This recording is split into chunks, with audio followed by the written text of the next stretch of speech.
Jadi saya lanjutkan untuk pertemuan hari ini di bagian kedua dengan tema uang dan lembaga keuangan. Jadi di bagian pertama saya akan menjelaskan apa saja jasa bank yang perlu dikelola secara profesional. Jadi ini kebetulan nggak bisa saya slideshow ya, jadi saya kecilkan terlebih dahulu. Nah, jadi di sini ada 3 jasa bank yang pada umumnya itu kita kenal. Jadi yang pertama itu ada funding atau menghimpun dana. Contohnya di sini adalah tabungan, deposito, kemudian giro, kemudian lending atau menyalurkan dana, yaitu yang kita kenal dengan kredit. Kemudian yang ketiga adalah jasa bank lainnya atau service, ya contohnya adalah kartu kredit, ATM, safe deposit box dan lain sebagainya. Nah, kalau di minggu kemarin kita sudah tahu nih, jenis-jenis bank itu ada bank umum, ada bank pemerintah, ada bank swasta. Nah, kira-kira nih dari sekian banyak jenis bank yang ada di Indonesia, cara menilai kesehatan bank itu dari sisi apa? Nah, kemarin kalau di penjelasan pertama ya sempat saya jelaskan pada saat setelah krisis moneter ya, di tahun 1999 ada beberapa bank yang sempat dilikuidasi karena ternilai tidak sehat. Nah, kira-kira pemerintah itu menilai suatu bank itu sehat atau tidak, layak beroperasi atau tidak, itu dinilai dari apa? Ya, jadi yang pertama itu dinilai dari aspek modal.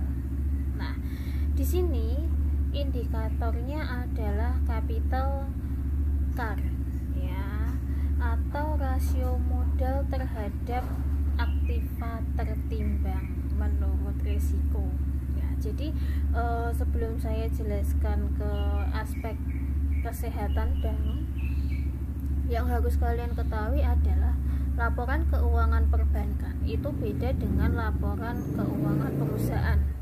Ada beberapa komponen yang memang berbeda antara bank dan perusahaan ya. Jadi nanti kalau di perbankan ada beberapa akun-akun atau ada beberapa penghitungan yang memang tidak kita temukan di perusahaan dagang atau perusahaan jasa.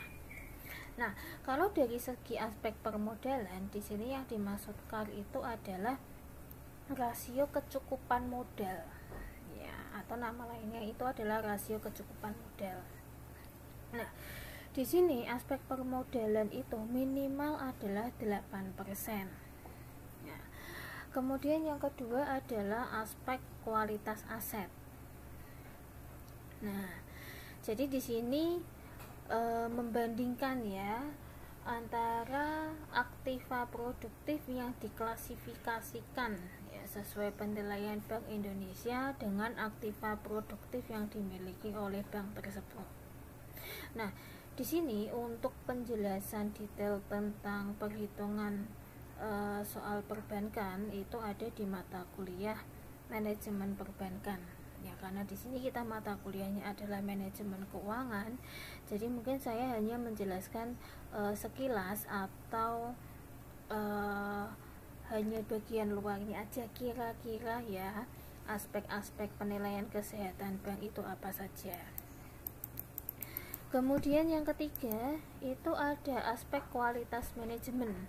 Nah, jadi yang di sini namanya aja kualitas manajemen, berarti yang dinilai adalah dari sisi manajemennya, modalnya, aktiva, umum, rentabilitas, likuiditas dan lain sebagainya. Nah, pertanyaannya, kenapa nih kalau di perbankan salah satu unsur yang utama itu adalah aktiva? Jadi kurang lebihnya logikanya sama ketika kita menghitung di laporan keuangan perusahaan. ya, bahwa aktiva atau harta itu merupakan komponen yang paling vital ketika kita menentukan atau menilai sehat tidaknya kondisi perusahaan atau perbankan.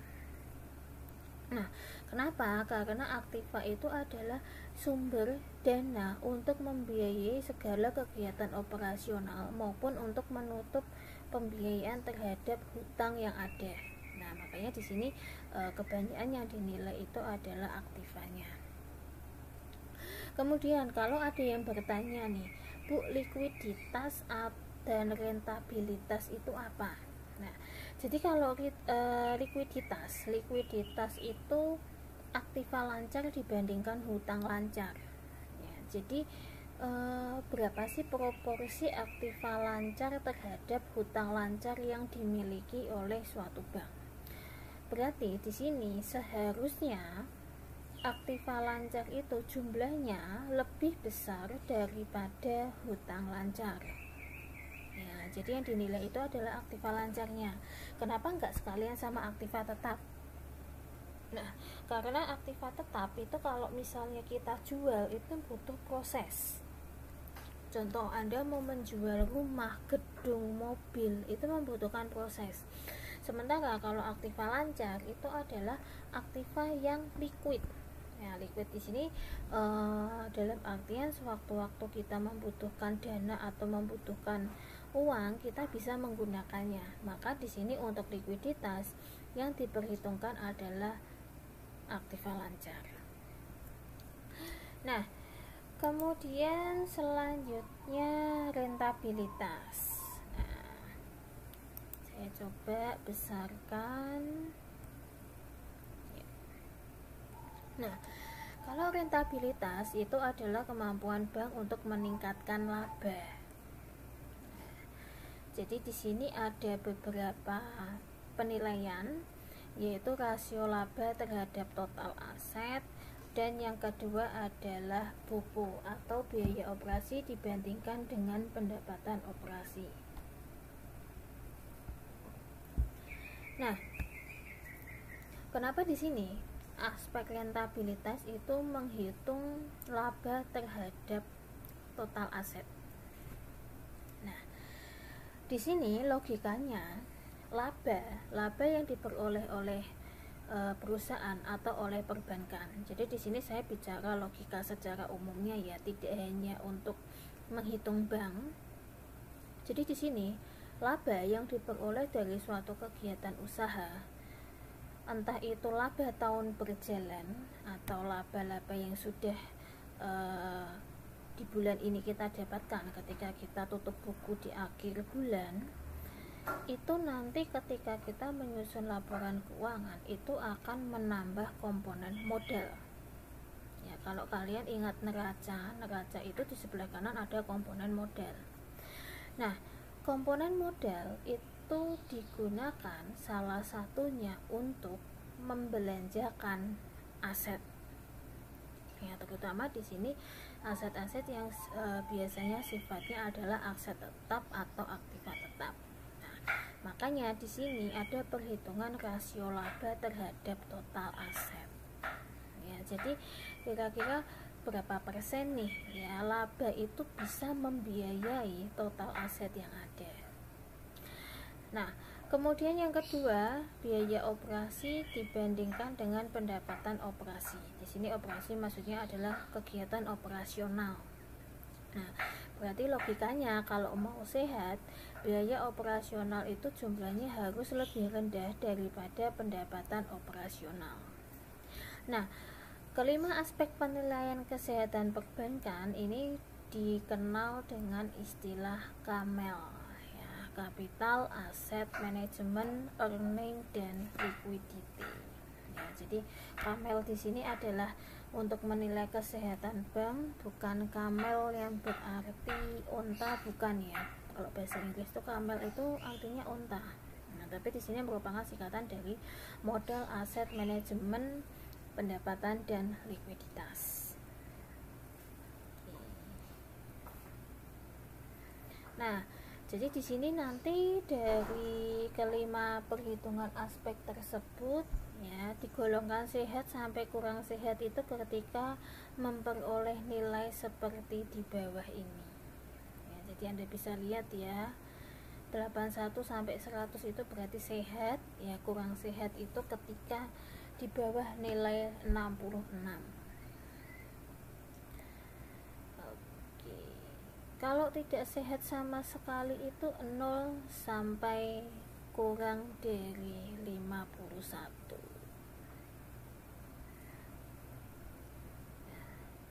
Selanjutnya, penggabungan usaha bank. Ya.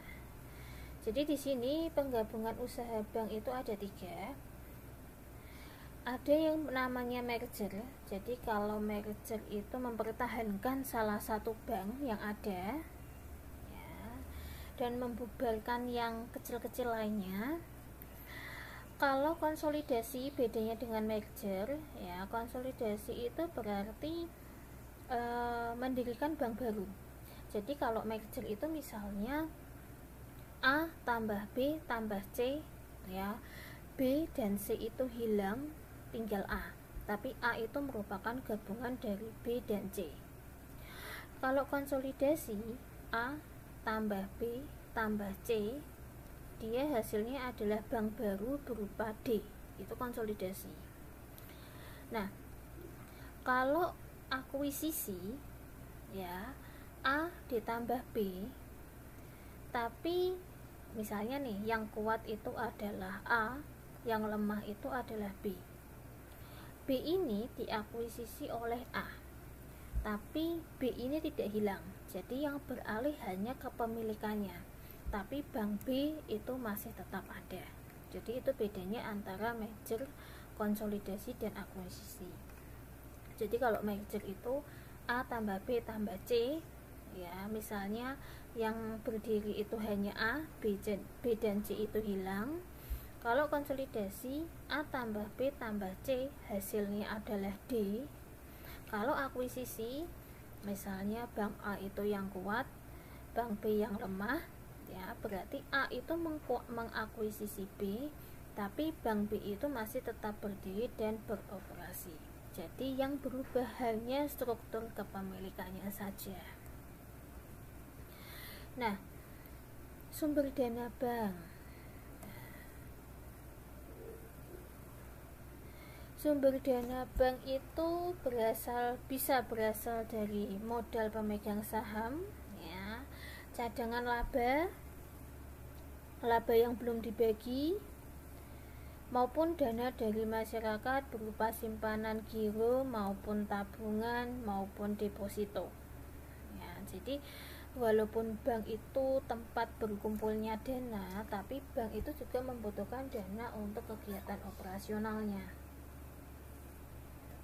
Nah, makanya kalau kita tahu ada beberapa bank yang nggak cuman melakukan kegiatan simpan pinjam aja ya, tapi ada yang punya kegiatan asuransi dan sebagainya. Nah, salah satunya adalah untuk ini, untuk mendapatkan sumber dana untuk membiayai kegiatan operasinya. Kemudian ya, dana dari lembaga lainnya itu bisa pinjaman antar bank. Jadi jangan dikira ya antar bank itu tidak ada simpan pinjam ya, atau pinjaman-pinjaman tetap ada ya. Kemudian ada juga bantuan kredit dari Bank Indonesia ya, dan surat berharga pasar uang. Jadi surat berharga pasar uang ini merupakan transaksi surat berharga di antara bank ya, seperti surat berharga itu contohnya adalah cek, giro ya, dan sebagainya, atau yang kemarin kita kenal dengan nama uang giral. Nah, apa sih bedanya cek dengan biliet giro atau giro, atau mungkin ada yang familiar dengan yang namanya BG? Jadi cek itu bisa atas nama atau atas unjuk ya, sementara kalau giro itu adalah atas nama. Nah, maksudnya atas nama dan atas unjuk itu seperti ini. Misalnya ya, cek atau giro itu ditujukan kepada atas nama Vivi. Ya. Berarti di situ yang bisa mencairkan ya cek maupun giro tersebut adalah saya. Itu pun kalau saya membawa KTP asli. Ya, jadi itu atas nama.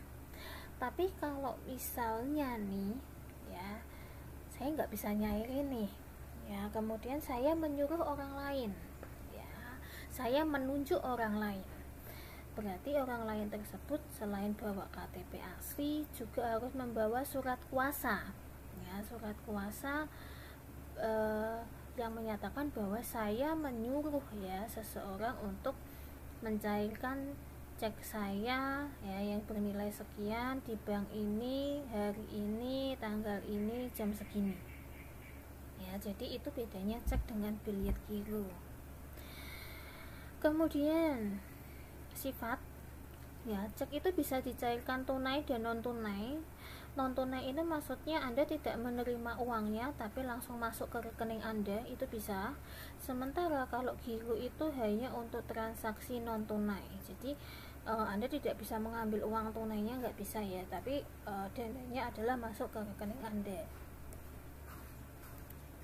Cek itu hanya ada satu tanggal pencairan. Gimana kalau lewat ya, kalau lewat berarti tidak berlaku ya. Sementara kalau giro itu ada 2 tanggal ya, jadi memungkinkan misalnya untuk pembayaran bunganya dulu atau pencairan berapa termin itu bisa ya. Kemudian suku bunga. Nah, kemarin kita sempat bahas yang namanya suku bunga, bahwa suku bunga itu salah satunya ditetapkan oleh Bank Indonesia setiap tahunnya. Tujuannya adalah untuk menjaga kestabilan suku bunga yang ada di bank-bank di bawah BI. Nah, kenapa kestabilan suku bunga itu harus dipertahankan? Tujuannya supaya kalau ada masyarakat yang mau pinjam ke bank itu tidak merasa terbebani terlalu berat dengan adanya suku bunganya. Nah, sebenarnya suku bunga itu apa sih? Jadi suku bunga itu adalah balas jasa yang diberikan oleh bank ya, yang berdasarkan prinsip konvensional. Jadi ingat ya, kalau prinsip konvensional itu berarti bank tersebut mencari laba ya, kepada nasabah yang membeli atau menjual produknya ya. Jadi di sini bisa berupa bunga simpanan. Bunga simpanan itu kalau misalnya kalian nyimpan uang di bank, kemudian tiap akhir bulan itu biasanya kalau kalian ngeprint buku tabungan itu kan ada keterangan dapat bunga berapa, potongan pajak berapa. Nah, itu adalah bunga simpanan. Sementara yang kedua itu adalah bunga pinjaman. Bunga pinjaman terjadi ketika kita meminjam atau kredit, mengambil kredit di bank. Nah, faktor-faktor apa sih yang mempengaruhi suku bunga? Kenapa setiap tahun suku bunga itu berubah atau nilainya itu tidak pernah sama? Nah, karena kebutuhan dana, persaingan ya, kebijakan pemerintah, target laba yang diinginkan ya, jangka waktu peminjaman, kualitas jaminan ya, kemudian reputasi perusahaan, produk yang kompetitif, hubungan baik maupun jaminan pihak ketiga ya. Jadi kalau misalnya kalian ngambil kredit di bank atau di lembaga keuangan lainnya ya, jaminan yang Anda berikan itu mempengaruhi suku bunga juga yang dibebankan kepada Anda. Kemudian jangka waktu pinjaman 1 tahun, 3 tahun, 5 tahun, itu pasti suku bunganya juga berbeda.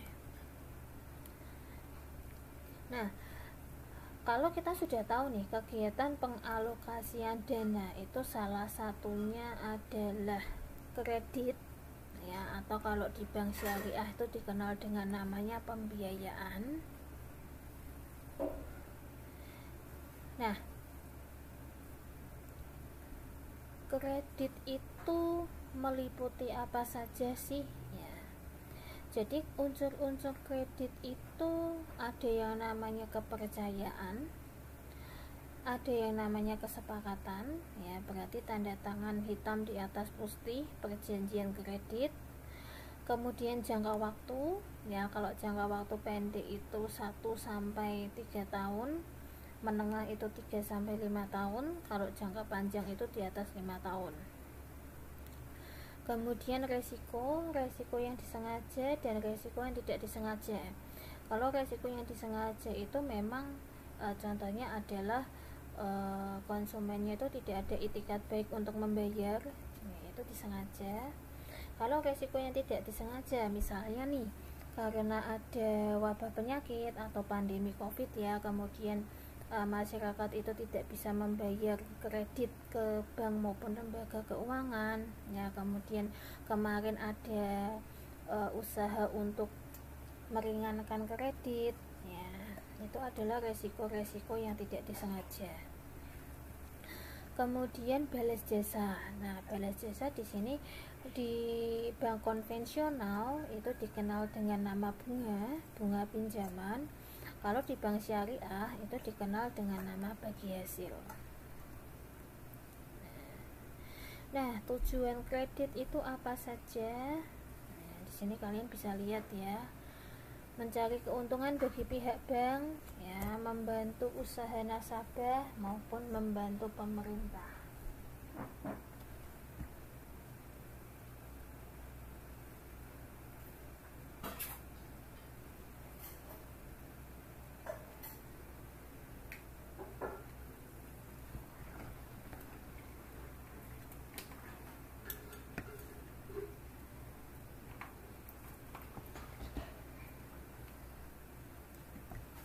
Nah, di sini kenapa kredit itu bisa membantu pemerintah? Salah satunya untuk penerimaan pajak, ya. Kemudian meningkatkan jumlah barang dan jasa yang beredar di masyarakat. Contoh yang paling banyak kita temui adalah kredit motor atau mobil atau barang elektronik. Kemudian menambah devisa dan menghemat devisa negara.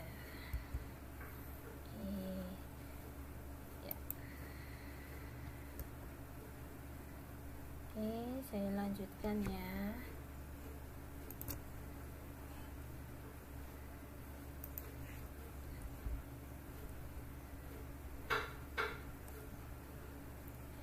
Fungsi kredit ya, meningkatkan daya guna uang, peredaran dan lalu lintas uang, daya guna barang, peredaran barang, alat stabilitas ekonomi dan kegairahan berusaha, serta pemerataan pendapatan dan meningkatkan hubungan internasional. Nah, kalau di sini misalnya ada yang bertanya nih, kenapa kredit itu bisa meningkatkan daya guna uang maupun daya guna barang, atau meningkatkan peredaran barang maupun uang? Jadi sebenarnya kredit itu sengaja diciptakan supaya masyarakat itu punya gairah untuk berusaha ya, atau punya gairah untuk memiliki sesuatu. Nah, ketika mereka mengambil kredit, nah berarti barang yang ada di toko itu pindah dari toko ke rumah masyarakat. Ya, misal barang elektronik, berarti dari toko pindah ke dalam rumah. Nah, berarti di situ ada peredaran barang.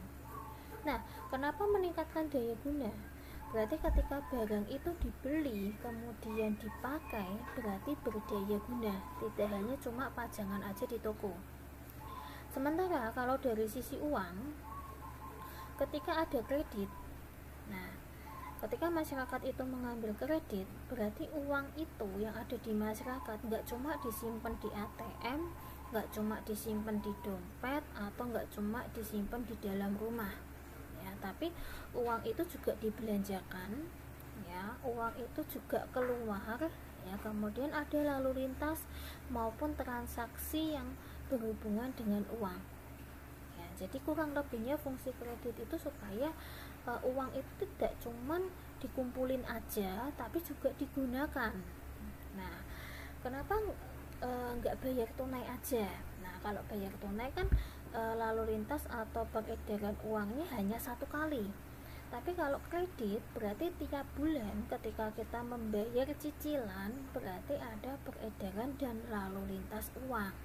Berarti di situ uang akan memiliki daya guna untuk membayar cicilan kredit. Nah, jadi kurang lebihnya fungsi kredit itu seperti itu. Jenis kredit ya, kalau dilihat dari segi jaminannya itu ada kredit investasi atau modal kerja. Kalau tujuannya produktif dan konsumtif, produktif itu berarti untuk kegiatan usaha. Kalau konsumtif itu kalau misalnya kalian itu beli motor, mobil, barang elektronik. Kredit perdagangan itu kalau untuk transaksi perdagangan. Segi jangka waktu, jangka pendek, menengah, dan jangka panjang. Jangka pendek itu 1-3 tahun, jangka menengah itu 3-5 tahun, dan di atas 5 tahun itu tergolong jangka panjang.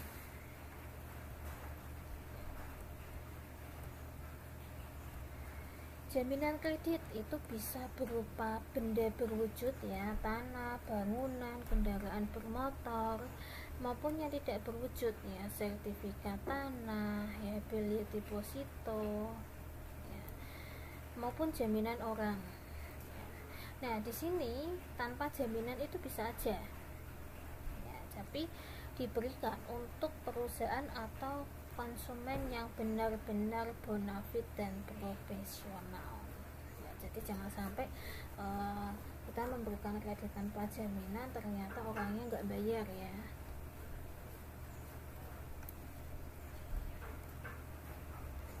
Nah, dalam pemberian kredit itu juga dikenal prinsip 5C. Kalau tadi kesehatan perbankan itu disingkat KAMEL ya, atau si unta. Kalau prinsip pemberian kredit itu ada 5C. C yang pertama itu karakter atau sifat atau watak ya. Kenapa kalau kita mau ambil kredit itu biasanya disurvei ya, jadi sebenarnya tim survei itu melihat karakter orang yang mau mengambil pinjaman atau kredit. Capacity atau kemampuan mengembalikan kredit, mampu nggak ya, kemudian dari sisi gajinya cukup nggak ya untuk bayar cicilan dan sebagainya. Kemudian kapital ya, di sini likuiditas, solvabilitas, rentabilitas. Kolateral, jaminannya itu apa saja ya, kira-kira jaminannya itu berharga mahal atau enggak ya. Kemudian barang yang dijaminkan itu apa.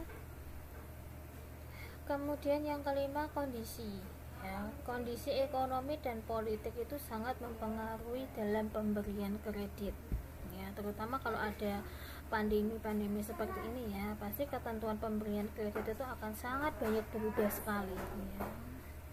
Nah, kalau ada kredit macet, cara penyelesaiannya seperti apa?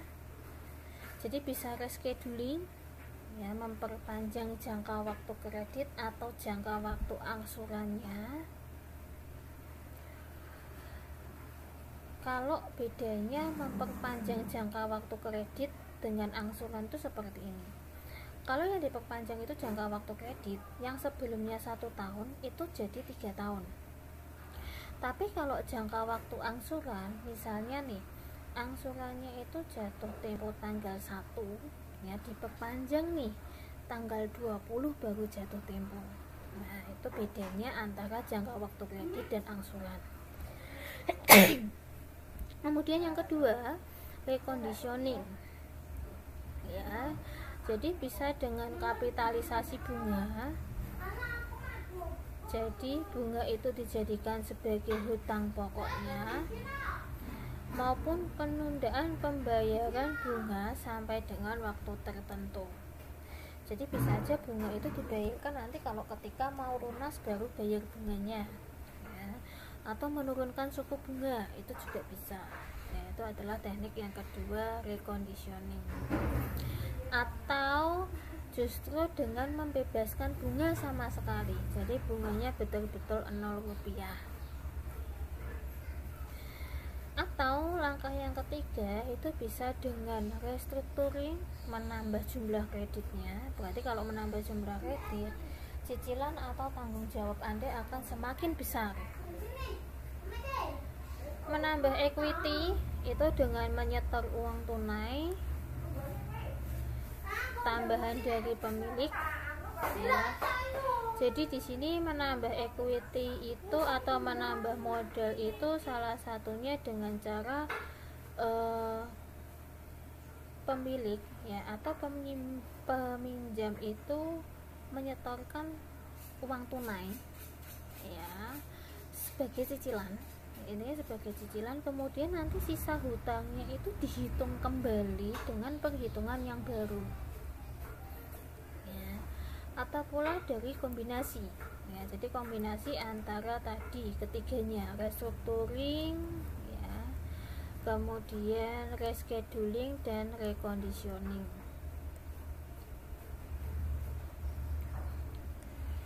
Nah, yang kelima itu ada penyitaan jaminan, ya, yang biasanya kita tahu, ya, rumah itu biasanya rumah, mobil, motor, ya, yang disita, ya, karena adanya kredit macet. Nah, kemudian kita masuk ke bagian terakhir, jasa-jasa bank lainnya. Nah, selain menghimpun dana dan menyalurkan dana lewat kredit, jasa bank lainnya itu apa saja? Jadi semakin lengkap jasa bank yang diberikan akan semakin baik, ya.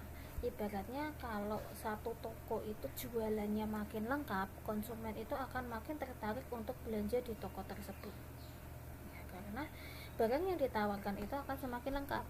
Sama ketika sebuah bank itu jasa perbankannya itu makin lengkap, dia akan makin diminati oleh masyarakat.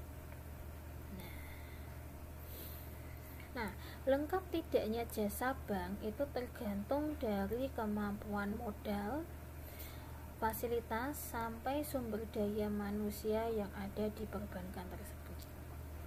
Nah, jasa bank lainnya itu apa saja?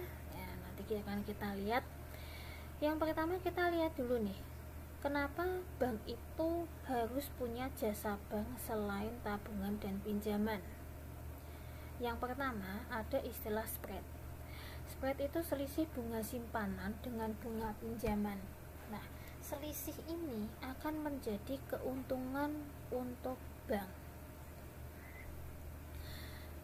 Fee base, ya, jadi keuntungan dari transaksi dalam jasa bank. Contohnya misalnya ketika kalian itu bayar listrik atau beli pulsa lewat ATM nih, atau lewat m-banking, Anda dikenai biaya administrasi misalnya 5.000, ya, itu adalah fee base, ya. Jadi keuntungan dari transaksi dalam jasa bank, ya, biaya admin, biaya kirim, biaya tagih, ya, biaya provisi dan komisi. Nah, jenis-jenis jasa bank itu apa saja? Jadi yang pertama itu transfer, ya, antar bank dalam rekening yang sama, ya, dalam satu bank yang sama, atau antar bank sesama bank dalam satu pulau, dalam satu wilayah Indonesia maupun luar negeri, yaitu tergolong jenis jasa bank lainnya.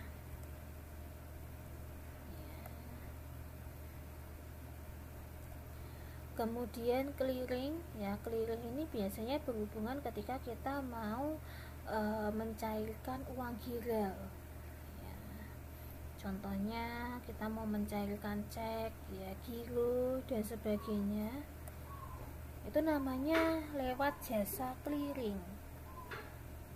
Nah, kalau Anda menggunakan jasa clearing itu biasanya nggak bisa sewaktu-waktu, ya. Biasanya setiap hari itu hanya dibatasi sampai jam 9 atau sampai jam 10 saja setiap harinya. Jadi nggak bisa Anda siang atau sore barusan clearing, gitu nggak bisa.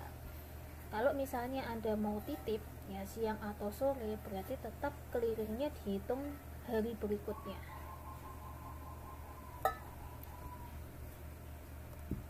Kemudian yang ketiga itu ada inkaso. Jadi kalau inkaso itu menagihkan ya uang giral dari luar kota atau luar negeri. Jadi ibaratnya kalau inkaso itu bank itu menjadi perantara penagih ya untuk dana dari masyarakat. Safe deposit box itu kalau di rumah-rumah itu lebih dikenal dengan nama brankas ya, daripada Anda menyimpan sertifikat rumah, perhiasan itu di rumah ya nggak aman, bisa kemalingan dan sebagainya. Kemudian kita menyewa brankas atau safe deposit box itu di bank. Jadi tujuannya untuk menyimpan barang-barang berharga, bisa lembar saham, obligasi, perhiasan, berlian, sertifikat rumah, permata, dan lain sebagainya. Kemudian ada bank card ya. Bank card itu bentuknya macam-macam, kartu ATM ya, kartu kredit ya. Kemudian kalau sekarang ada model flash ya, itu adalah tipe yang kelima atau kartu yang dikeluarkan oleh perbankan. Kemudian banknotes ya. Jadi di sini uang kartal yang dikeluarkan atau diterbitkan oleh bank di luar negeri yang punya sifat seperti uang tunai di dalam negeri. Ya, contohnya USD, yen dan sebagainya. Kemudian cek travelers atau cek wisata ya, jadi cek yang sering dibawa oleh turis. Jadi dia nggak bawa uang tunai tapi bawanya cek.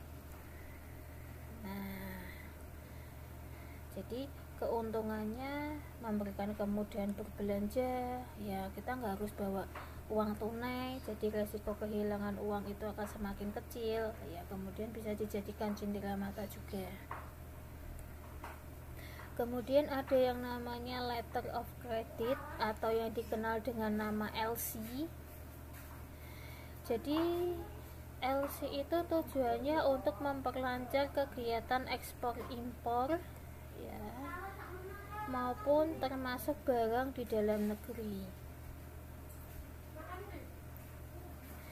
Jadi di sini LC itu untuk menyelesaikan kesulitan dari pihak pembeli importer maupun penjual eksportir dalam transaksi perdagangan ya. Jadi LC itu nama lainnya adalah dokumentari kredit.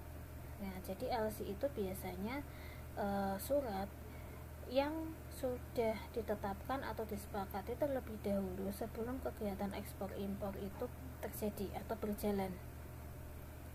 Jadi supaya pembayaran, biasanya ekspor impor itu kan kaitannya dengan luar negeri ya, supaya menjamin bahwa pembayarannya itu bisa dilaksanakan dengan baik tanpa ada kesulitan atau kendala, maka terbitlah yang namanya LC. Jadi LC itu bisa dibatalkan ya secara sepihak oleh bank pembuka tanpa pemberitahuan terlebih dahulu atau yang dinamakan revocable LC ya. Jadi LC itu dibuka oleh bank ya atas permintaan perusahaan yang terlibat pada kegiatan ekspor impor tersebut, atau LC yang tidak bisa dibatalkan ya tanpa persetujuan dari semua pihak atau irrevocable LC, maupun side LC. Kalau side LC ini adalah pembayarannya langsung ketika dokumen itu diajukan oleh eksportir ya, jadi langsung dapat dananya, itu namanya side LC. Jadi sama seperti cek dan giro ya, LC atau letter of credit itu punya jangka waktu pembayaran tertentu. Jatuh temponya kapan, sistem pembayarannya itu berapa termin atau berapa persen, itu dijelaskan di dokumen-dokumen LC. Kemudian ketika terjadi keterlambatan pencairan atau pembayaran, apa yang menjadi konsekuensinya ya, Itu juga dijelaskan pada dokumen LC. Kemudian ada yang namanya usance LC. Nah, jadi kalau usance LC itu pembayarannya baru dilakukan dengan tenggang waktu tertentu. Ya, jadi ada jangka waktu pembayarannya atau termin pembayarannya. Kalau restricted LC itu LC yang pembayarannya dibatasi kepada bank-bank tertentu. Yang namanya tercantum dalam LC. Berarti di sini di luar bank tersebut dia tidak berhak ikut campur dalam pembayaran yang berkaitan tentang kegiatan ekspor impornya. Ya, jadi pemilihan kelima jenis LC ini bergantung pada kondisi ya dan kesepakatan antara pihak eksportir dan importir. Kemudian ada unrestricted LC, red clause, dan transferable LC. Kemudian ada revolving LC. Ya.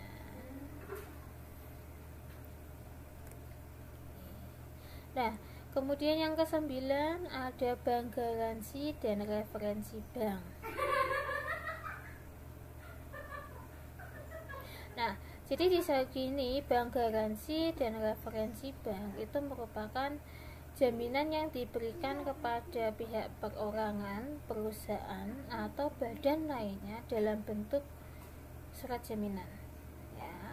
Jadi surat jaminan di sini maksudnya adalah bank itu mau menjamin, ya, akan memenuhi kewajiban dari pihak yang dijaminkan kepada pihak yang menerima jaminan. Ya, jadi misalnya ada dua perusahaan A dan B, ya.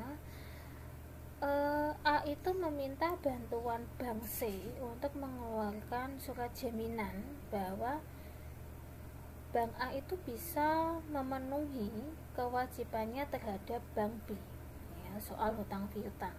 Nah, kemudian bank C ini mengeluarkan surat jaminan bahwa dia itu berani menjamin bahwa segala kewajiban berkaitan hutang piutang itu akan dipenuhi kewajibannya oleh bank C.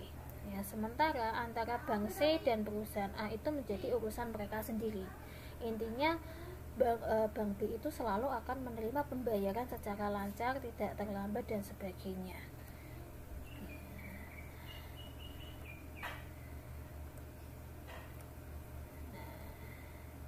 Nah, berarti di sini ada 3 pihak yang terlibat dalam pemberian garansi.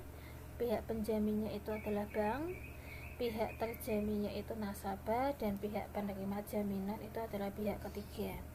Atau misalnya nih, ketika kalian mengambil kredit kendaraan bermotor,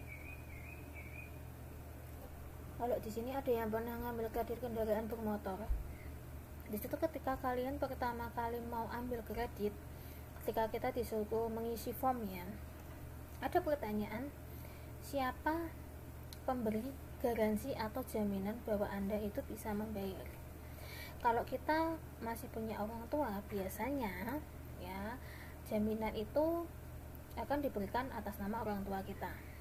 Atau kalau kita sudah berkeluarga, punya suami atau istri, berarti nama suami atau istri itu menjadi penjamin bahwa si peminjam itu akan memenuhi semua kewajibannya sampai usai. Nah, itu sebenarnya adalah produk bank yang namanya bank garansi dan referensi bank. Oke, karena penjelasan saya sudah sampai ke produk jasa bank, ya, jasa-jasa bank yang lainnya, berarti untuk pertemuan keberapa ya nih? Keempat. Pada hari ini saya cukupkan sekian. Ya, jadi sudah ada 2 bagian ya yang saya bahas tentang uang dan lembaga keuangan. Memang di sini saya hanya membahas secara covernya aja ya, atau secara tidak terlalu mendalam ya, karena kalau saya membahas terlalu mendalam ini namanya nanti bukan mata kuliah manajemen keuangan tapi jadi mata kuliah perbankan ya, karena bukan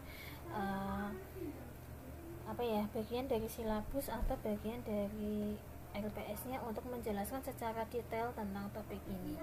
Tapi saya harapkan walaupun saya tidak memberikan penjelasan yang terlalu mendalam tentang lembaga keuangan ya atau tentang produk-produk perbankan, jadi kurang lebihnya harapan saya tetap Anda itu sudah tahu nih bahwa selama ini kalau saya itu nabung di bank itu nggak cuma nabung pakai ATM, ada kartu kredit ya, kemudian ada asuransi, kemudian saya bisa ngambil kredit di bank dan sebagainya. Ternyata masih banyak produk-produk bank atau jasa-jasa bank yang lain yang bisa saya gunakan ya. Atau contohnya misalnya salah satu bank di Indonesia ya, contohnya itu adalah BCA ya. BCA itu mengeluarkan kartu ya, kartu tertentu di mana kartu tersebut bisa digunakan kalau misalnya nih mau nonton bioskop itu bisa diskon 50% dan sebagainya ya. Sementara kartu yang jenis B itu kalau digunakan misalnya untuk kredit barang elektronik dan sebagainya itu bisa dapat bunga 0%. Nah, sementara kartu yang C ya itu manfaatnya beda.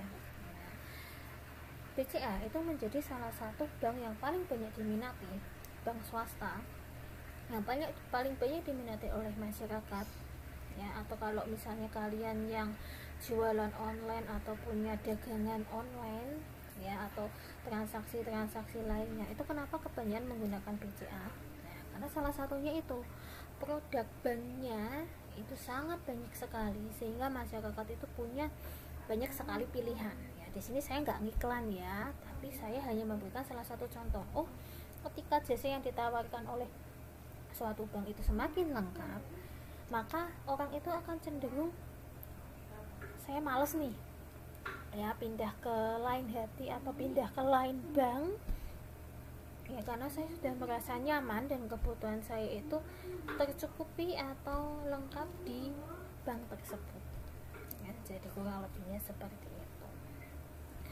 Oke, karena penjelasan saya sudah cukup, sebelum saya tutup saya ingatkan lagi jangan lupa Anda untuk absen di siakat ya, supaya absen Anda bisa terrecord secara otomatis. Kita akan ketemu minggu depan ya. Jadi di minggu depan berarti kita masuk materi yang baru lagi tentang manajemen keuangan. Jadi silahkan saja disimak kuliah saya di minggu depan, masih di hari dan jam yang sama. Sampai ketemu minggu depan. Terima kasih. Bye bye.